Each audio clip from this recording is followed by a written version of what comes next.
Good afternoon, everybody. Ed Oswald here with EchoTop Storm Tasters and your Tuesday, October 4th update on Hurricane Matthew. As you can see, Hurricane Matthew passing over the southwestern tip of Haiti, now headed towards the far eastern parts of Cuba.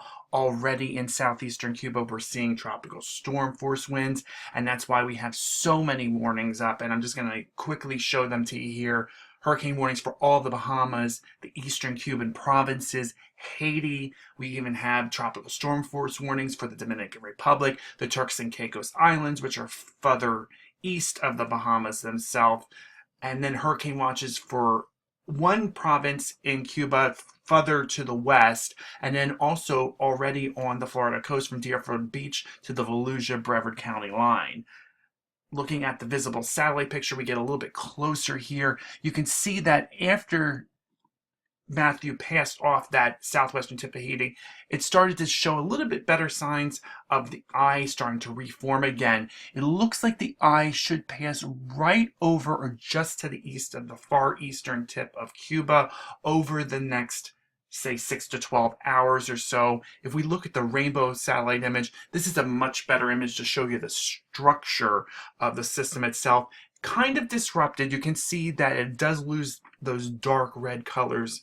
That's usually indicative of a little bit of weakening. It's probably weakened a little bit, maybe down to a category 3, but I'm pretty confident as it moves back over to open waters into the Bahamas itself, we're going to see some strengthening and probably back to category 4 status within short order. Moving on here to the water vapor loop, what I want to show you here is this is the players that are going to help steer Matthew to the north and into the northwest and actually bring it further closer to the coast than we expected initially. You can see there is this ridge of high pressure here, and that is expected to build to the west a little bit over the next couple of days. So you'll start to see Matthew start to turn back left, and that's why we're so concerned here with the storm coming so close to Florida. But there's a couple other factors here that we're worried about, at least not, I shouldn't say worried about, but concerned about for the forecast of strength.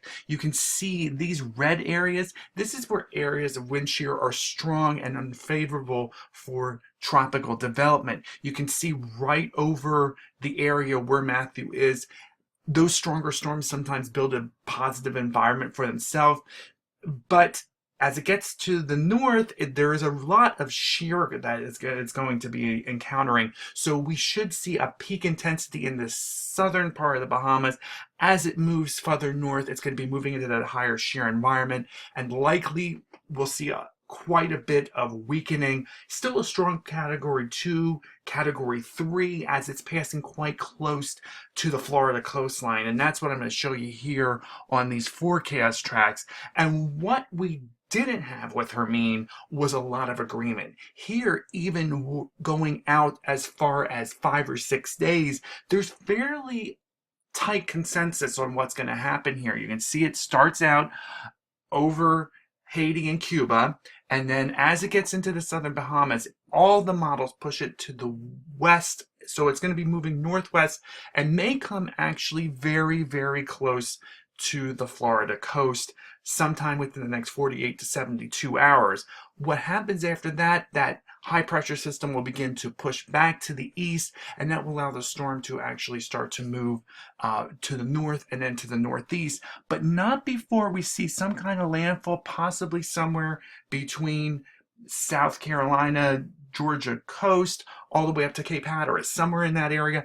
I wouldn't be surprised to see a landfalling storm at this point. What will it be at that point? I would guess probably category 2, maybe category 3. It should not be as strong as it is right now because, again, we're looking at that shear.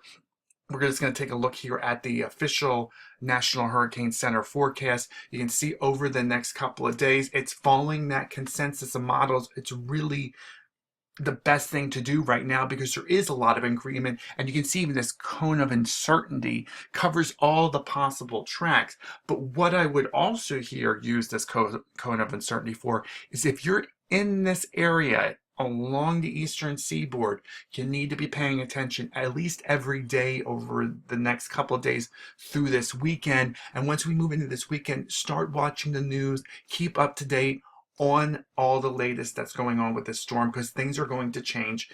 Our forecasts for hurricanes 3 to 5 days out are just not as accurate as we would like. So it's something that you want to bear watching, especially if you're in this cone of uncertainty.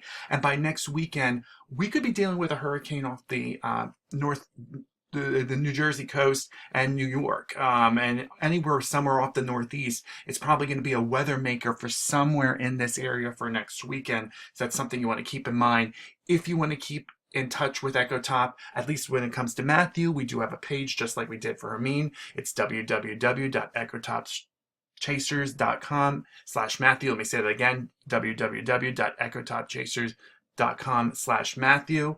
Check there. We have all the same information that we had for Hermine. It will keep you up to date. And we will be adding some more as we get more data, as there's more things that we think that you might find useful, even including those storm surge graphics, which they first made a big appearance with Hermine. They'll make an appearance again here too. Again, we won't be doing another video today, but we'll do a video tomorrow. So sometime around Wednesday afternoon, check back here on the Facebook page. But until then, I'm Ed Oswald, and we'll talk to you again soon.